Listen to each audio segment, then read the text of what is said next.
Just a point. We knew it was going to be close. Back here in our Croke Park studio, we have Cyril Farrell, Tomás McCahey and Gerlach Nan. Cyril, Tip, I suppose you'd have to say, did 70% of the hurling in that first half. Just a point, innit? Yeah, you'd be nice to Kilkenny. Probably did 80%. Great game of hurling. Tip took the game to Kilkenny straight away. Got on top at one stage, led by double scores. Henry went off early on.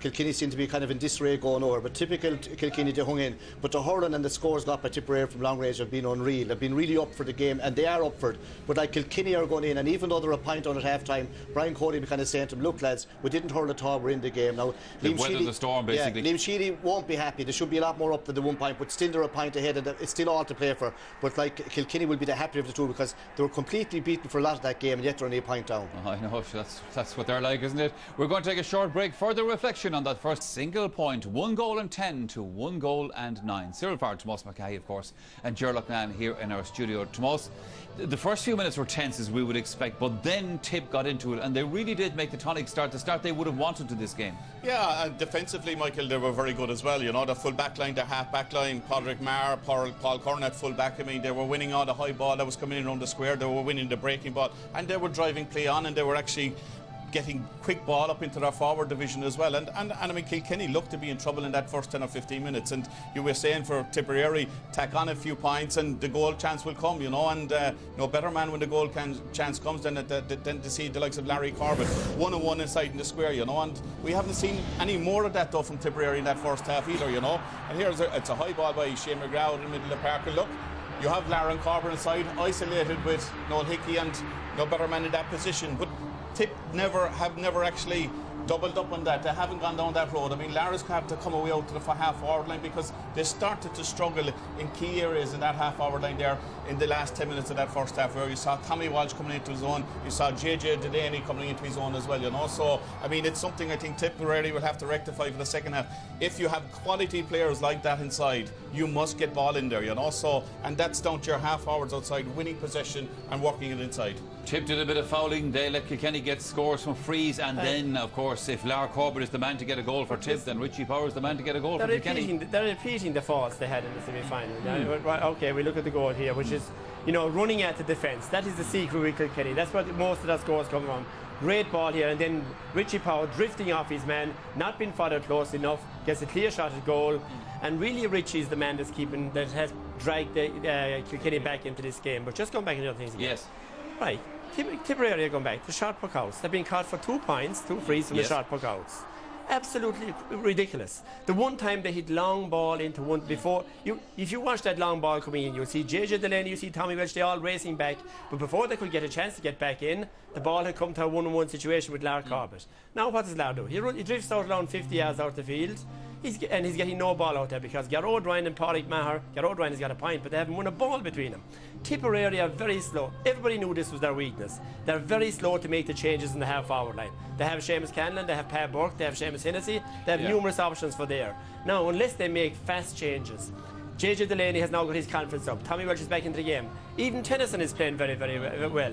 And you know the worst thing of that is, there's no one coming from the half-forward line. Sorry, just Tomas, just once again. There's no one coming from the half-forward line to collect the loose ball at midfield.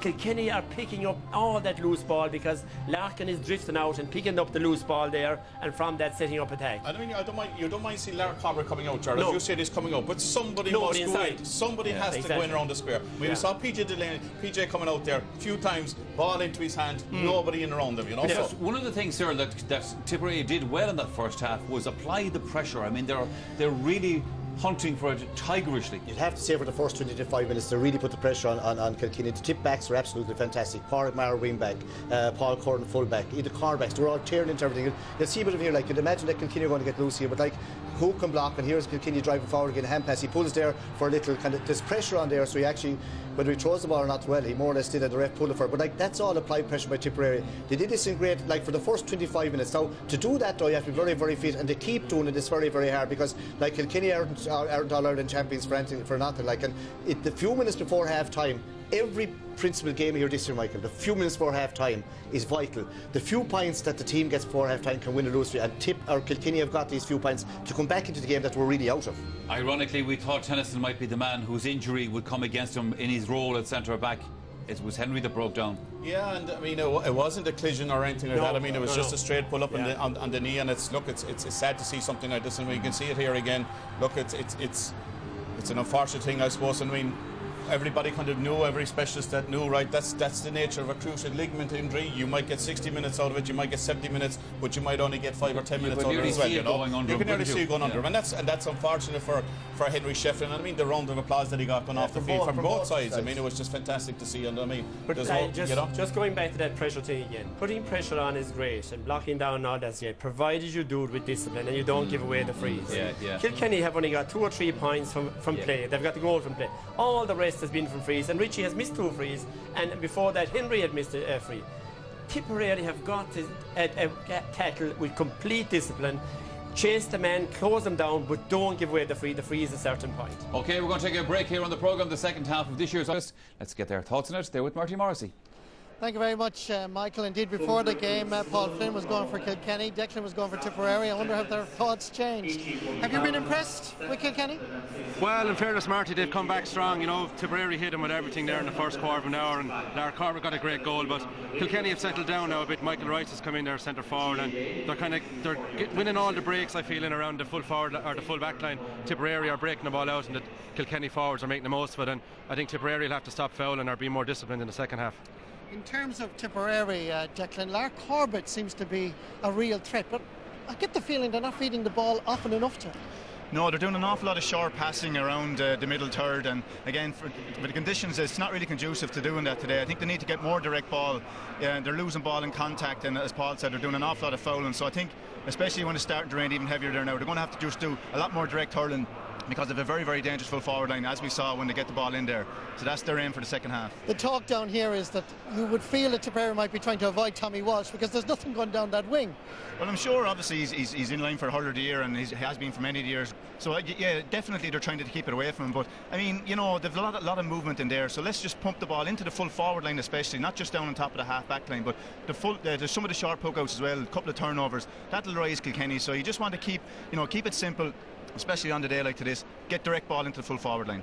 Second half, are you still sticking with Kilkenny to win this All-Ireland? I think it's going to be very tight, Marty. I think Tipperary will actually enjoy playing into the wind. The ball will hold up more for their more classier forwards. They can use a bit of speed, so I wouldn't be surprised if Tipperary threaten the goal more in the second half. But I think experience could well carry the day for Kilkenny. In a word, Declan, Tipperary? I'll still stick with Tip. Good man. You never know, this could well be a draw. Let's go back to Michael.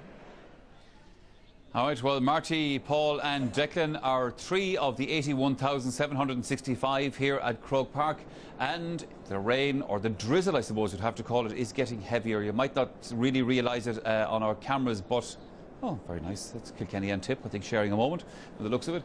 And it's really, as I said, a very, very soupy drizzle at this stage, and has to be slippy down that pitch now. No doubt about that, you know. But look, it's going to be the same for both teams, Michael. And the one guy that has impressed me in that first half, in that Kilkenny line, has been Owen Larkin, right? And I think he's the man that's taken up the mantle a little bit now that Shefflin has gone, and he's the guy that is breaking the gate line. He's breaking the tackle, and he's getting inside. And I know you're saying about the discipline and the frees and stuff like that, right? But what Tipperary can't afford to do is when he gets inside that line and they're committing somebody like the Richie Power goal, there's a hand pass gone inside and there's a sign in the back of the net, you know. So I mean, I know they fouled maybe stupidly at times and stuff like that as well, but it's better than actually letting the goal scoring chances inside, because they did create goal scoring chances. And Eddie Brennan had a goal chance. He had a great goal chance, yeah, and again set up by Larkin once more, you know, because Larkin's work rate coming out around the middle of the field, great ball in here. Now, when the ball breaks here, you know, 3 Tipperary players had a chance to win it, but look at the upper body strength of Larkin, and sets the ball out. Eddie always crosses over to that corner.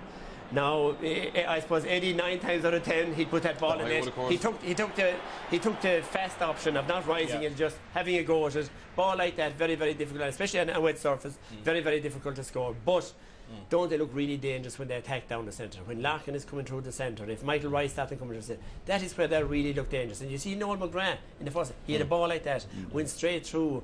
He had options left and right, and what do you do? Kick it, and kicked it wide. You know, they're able to pick out the man. The big strength of Kilkenny, when they're under pressure, men all around them, they still have to come